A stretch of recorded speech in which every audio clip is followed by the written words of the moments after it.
Hello, everyone. I'm Bo from Brutal Commentary, and today I'll be breaking down our next matchup for UFC Fight Night Royval versus Cop. I meant to say also in the first video, coming to us this Saturday, December 13th. In this next matchup, we have Alan Frye versus Guilherme Pat. Oh, good lord. I'm going to tell you now, these first four fights, I kind of struggled with breaking these down. More importantly, who to pick in these because you essentially have two guys in the heavyweight division who don't even have 10 fights to their name. Frye 6-0, undefeated, all finishes. Pat at also undefeated in 5-0. All but one is a finish.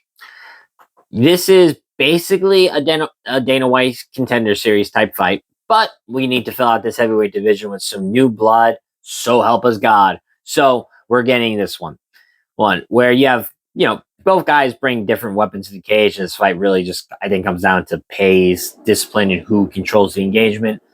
But without further ado, let's break down their styles. So starting with Alan Frye, Frye does have some well-roundedness to his game. He is primarily a boxer from what I could find on the regional scene, which is not much, granted. But he has some all-right boxing to him. He can wrestle and he can scramble. He's not the flashiest guy in the world, but he's consistent. Mostly has a clean 1-2, steady leg kicks, good pressure from the jab, and can level change pretty smartly. Frye, I would say, has some good composure and fight IQ, and pretty good at coming after his opponents when he smells blood in the water. Yeah, and he has some maturity to his game that is important for a matchup against guys who are basically fought nobodies. uh Literally nobody's. Like, all right, like you look at Pat's 5 wins, right? 1-1, no, debut, 3-1, the debut, and he fought to a decision against that guy, and then 4-4. Meanwhile, Frye, not much better. 2-1, 1-0, 2-3, 2-2. Now, this Justin Frazier fight is easily the best win either one of these two have because Frye fought a legit fighter who had been on the Ultimate Fighter before, and a 12-3 record. That is significantly better than two guys on your record who are making a debut. That is significantly better. And now at a time, Justin Frazier was a good fighter. Yeah, I remember him now. He was on the Ultimate Fighter with Gaslam Whitaker. He went all the way to the finals of the heavyweight bracket. So that's a pretty all right win to have on Frye. In the fact that he, bullied him and beat the shit out of him. Excuse me. Does speak to Frye's abilities. Excuse me. It's late. I apologize.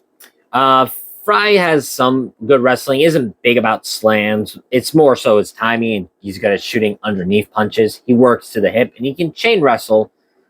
Oh, pretty all right. I'd say Frye's biggest advantage is he doesn't fade as easily, which is shocking for a heavyweight. His pace is pretty good for 3 rounds, I assume, honestly. He just has good pace so far from when I see him because most of his fights end in a finish. But like I said, when he smells blood in the water, he often really get it going on the attack. It is a hard to break mentality, I'll say that for sure. Now looking at Guilherme Pat. Pat brings more of a different type of firepower. He has that karate-ish stance to his name, to his style. He throws big overhands, hard hooks, aggressive combinations, and pretty punishing kicks. He mostly wants chaos. He wants to thrive in exchanges where both fighters are throwing. He's not afraid to take risks and to land something meaningful.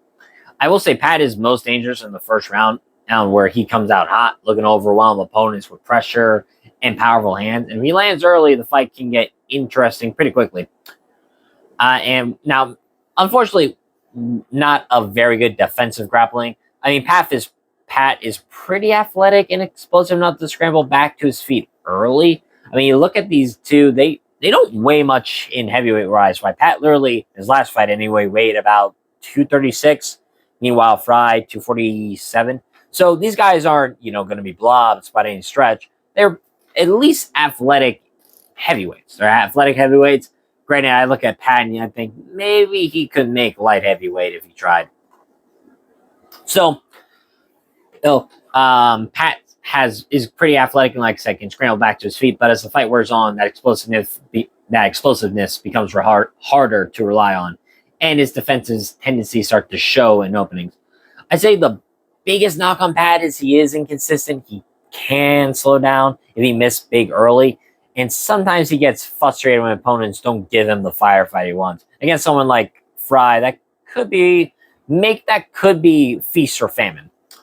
Overall, I think Pat is pretty dangerous, a fast starter, explosive, but it's not sustainable.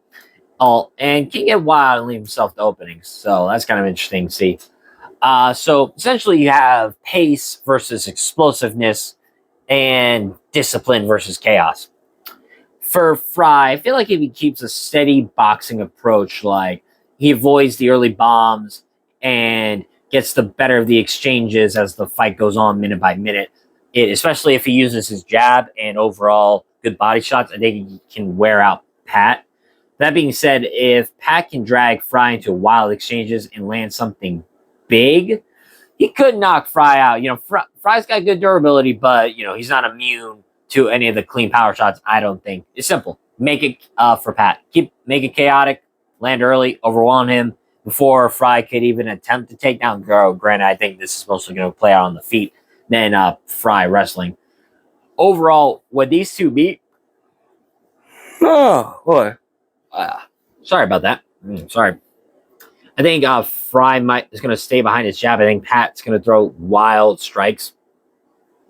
And when the fight hits the fence, and in those split moments, I think Frye might shoot for a takedown. Again, I mostly expect this to play out on the feet, but you never know. It's MMA. One of the fighters might shoot a takedown to find an opening. I don't know. But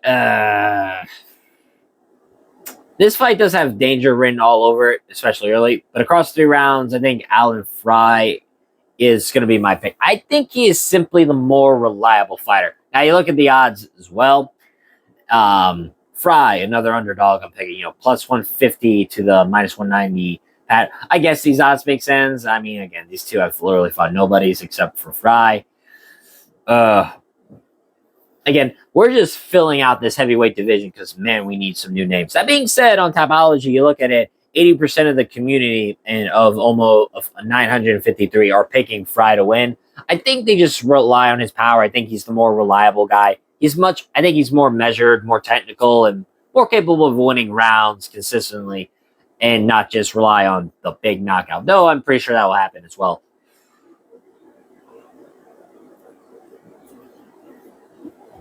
Boy.